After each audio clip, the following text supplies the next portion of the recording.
Hello everyone. Is it English or British? Well, that's a difficult question to answer because the answer would be, well, it's both.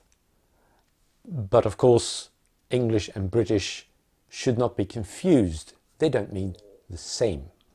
And that's the problem, namely that confusion.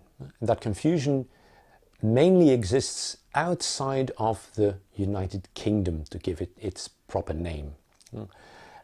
I've heard of people saying that they are going on holiday to England, whereas actually they went to a different part of the UK.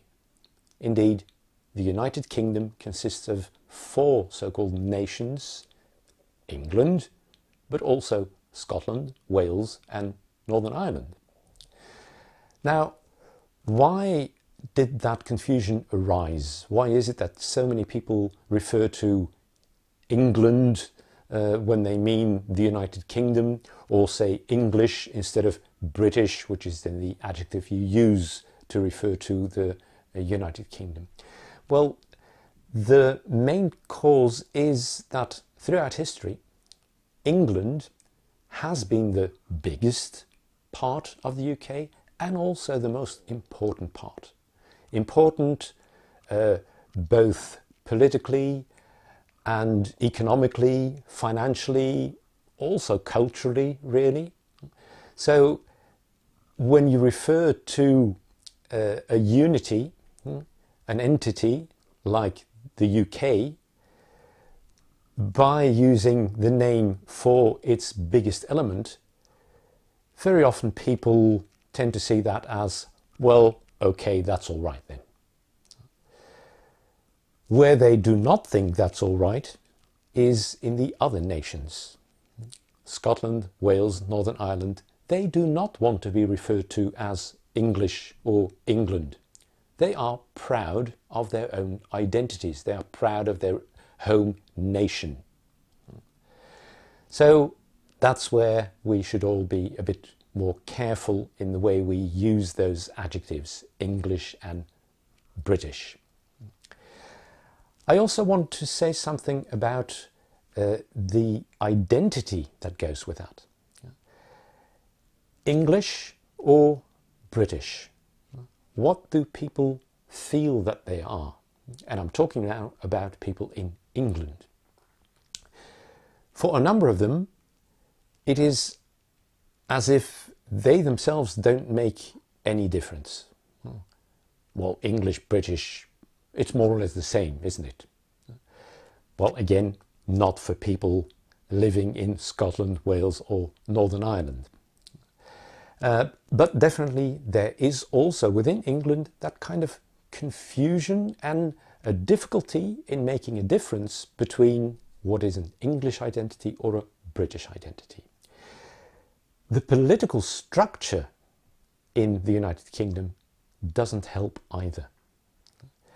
Because ever since the end of the 20th century, there's been devolution, meaning that the 4 nations, England, Scotland, Wales and Northern Ireland, have part independence. But that's true for Scotland. They have their own parliament.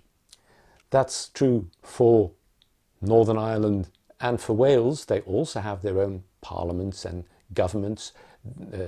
In Wales, for instance, the parliament is not called parliament, but the assembly, but that's just a matter of terminology. So 3 parliaments for different parts of the entire country.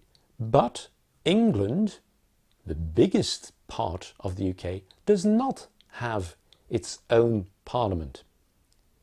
And I hear you think, well, isn't there this parliament in London? That is in England, isn't it? Yes, London is the capital of England. And it houses the UK parliament. But there is no English parliament.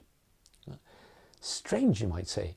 As I said, England is the biggest, the most important part of the country, and yet it is the exception when it comes to having a kind of, let's say, regional independence. So you have 4 nations, but only 3 of them have their own parliaments.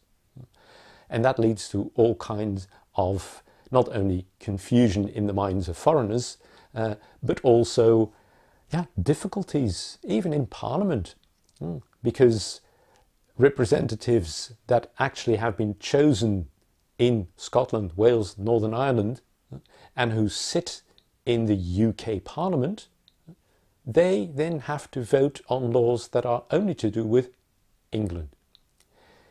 It's all quite complex and hence confusing.